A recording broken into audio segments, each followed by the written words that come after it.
Hey guys, Jimin here, and today, guys, we're going to be talking about iOS 26 and iPadOS 26. So, get tuned in, let's go. So, in June 2025, iOS 26 and iPadOS 26 were announced at WWDC 25, and they are now currently in developer beta.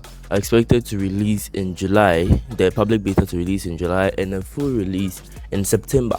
And now we are going to talk about some features in iOS 26 and iPadOS 26. You are getting the liquid glass design overhaul, which is basically on the two operating system. It is basically the theme for WWDC 25. This changes everything. It gives you this translucent, everyone is saying transparent, but it's actually translucent glass-like widgets, which is really cool. You're getting rounded corners on icons and menus, giving a more unified look akin to Vision OS. This aims to bring greater focus to content and deliver new vitality to controls and navigation. Yeah, so with Vision OS 26 you are getting these cool features which makes it look like Windows Vista like everyone is saying, but it's actually pretty nice. It's actually pretty great.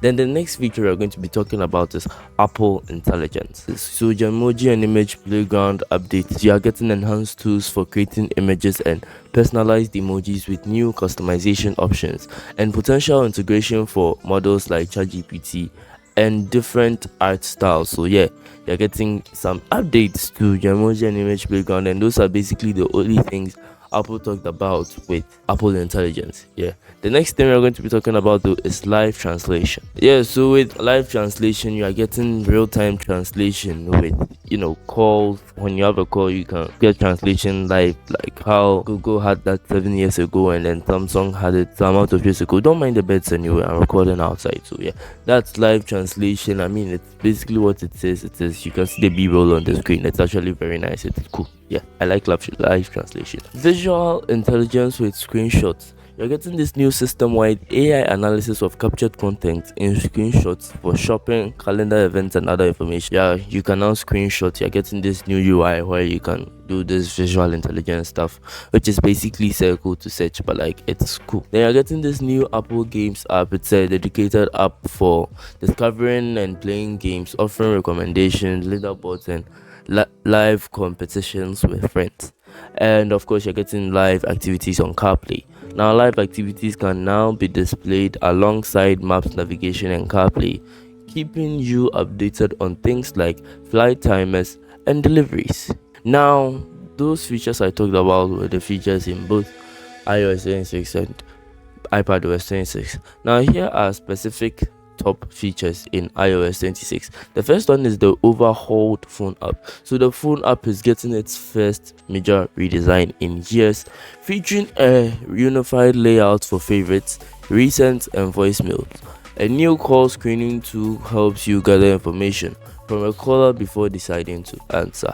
You are getting messages app upgrade, screen messages from unknown senders, create custom backgrounds for conversation, WhatsApp style polls, typing indicators in iMessage group chats, request, send and receive cash directly within chats.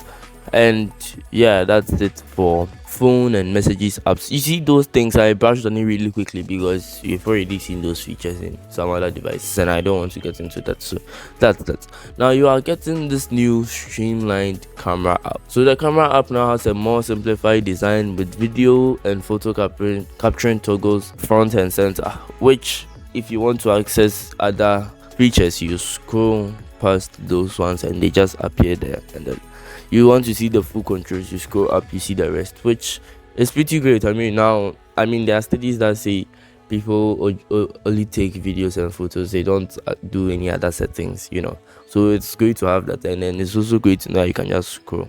And of course, you're getting the liquid design on it, which is also pretty great. So you are getting dynamic lock screen widgets. So this new lock screen features a time and date widget made of liquid glass, and a new dynamic widget changes the clock size based on the wallpaper. And special scenes can also be generated from wallpapers, which I see to be pretty cool. Yeah, I really like that.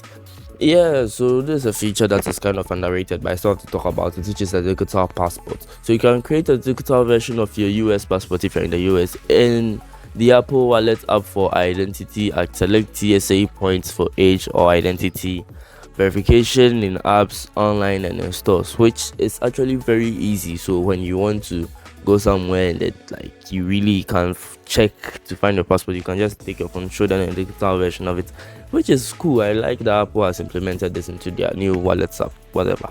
Now let's talk about iPadOS 26. So now you're getting this new Mac-like multitasking with the new windowing system. This is a major focus on iPadOS 26. It allows you to resize, move, minimize, and tile app windows freely, much like on a Mac. Yeah, so this includes improved window controls for easier multitasking and app switching, exposed view to see all open windows at a glance, flicking movement to tile windows, the new menu bar for easier access to menus and commands. You are getting enhanced file management, which improves to make file management more intuitive. It's important to know that some features, especially those leveraging with Apple Intelligence or required Apple devices with M1 chip or with the M1 chip or newer.